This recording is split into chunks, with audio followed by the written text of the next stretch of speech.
지난 2018년 미국에서 나온 재미있는 통계가 있습니다.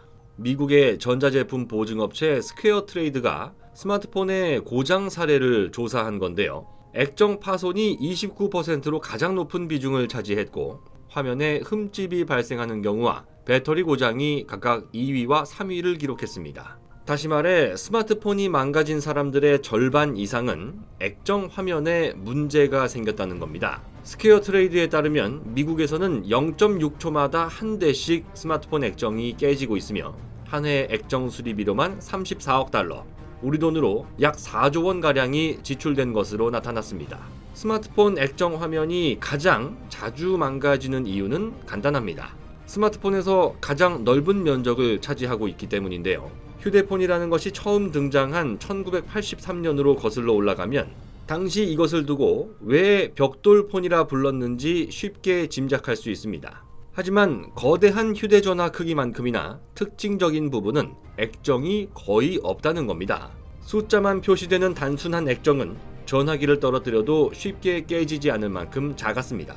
시간이 흐르며 진화를 거듭하는 휴대전화의 역사에서 그 크기가 커진 유일한 부품은 액정 화면, 전문적인 용어로는 디스플레이 장치뿐입니다. 현재 스마트폰의 구조는 전면부가 아예 하나의 유리로 덮여 있고 전면부의 80% 이상을 디스플레이 부품이 차지하고 있습니다. 물리적인 충격에 가장 취약한 디스플레이가 가장 넓은 면적을 차지하고 있기 때문에 실수로 떨어뜨리거나 무리한 압력이 가해졌을 때 망가질 확률이 가장 높을 수밖에 없습니다. 스마트폰 액정 수리 비용은 디스플레이 기술의 발달 정도와 비례해 늘어날 수밖에 없었습니다. 현재 우리나라가 기술을 선도하고 있는 폴더블 폰의 수리비가 한때 논란의 도마 위에 오른 적이 있었는데요. 지난해 공개된 삼성전자 갤럭시 Z 폴드 2의 경우 액정이 망가졌을 때 수리비가 최대 97만원까지 나올 수 있어 충격을 줬습니다.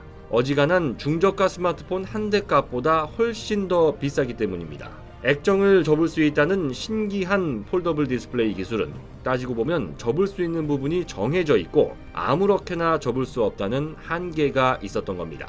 그런데 이번에 국내 연구진이 기존 폴더블 디스플레이의 한계를 뛰어넘은 새로운 디스플레이 기술 개발에 성공했습니다.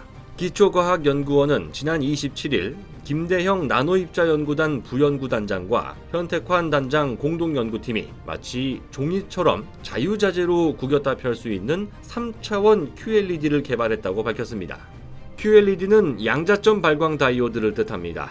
양자점이라 불리는 나노 입자가 크기에 따라 각각 다른 색을 낸다는 특징을 이용한 디스플레이 기술인데 현재까지 상용화는 이루어지지 못한 상황인데요.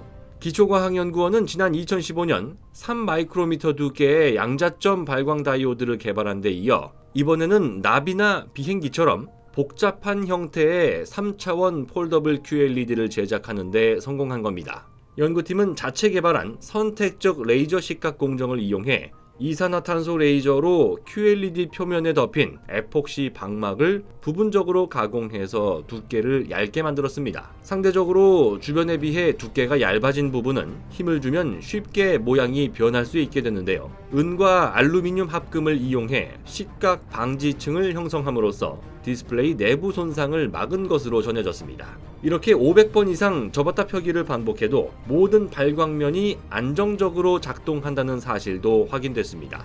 이번 성과에 대해 김대형 부연구단장은 향후에는 더 복잡한 폼팩터를 가진 QLED 디스플레이를 만들 수 있다고 전했으며 현택환 단장은 사용자 맞춤형 디스플레이 제작 가능성을 열었다는 의미가 있다고 밝혔는데요. 반으로 접을 수 있는 폴더블 디스플레이 보급률이 아직 0.1%에도 미치지 못한 상황에서 한 단계 더 도약해 자유롭게 접을 수 있는 디스플레이 기술을 선제적으로 개발한 대한민국이 디스플레이 시장에서 독보적인 지금의 입지를 더욱 튼튼히 할 수 있게 될 것으로 기대됩니다. 곧 새로운 내용으로 다시 찾아뵙겠습니다. 좋아요 버튼과 구독 버튼을 눌러주시면 더 좋은 내용으로 보답하겠습니다. 감사합니다.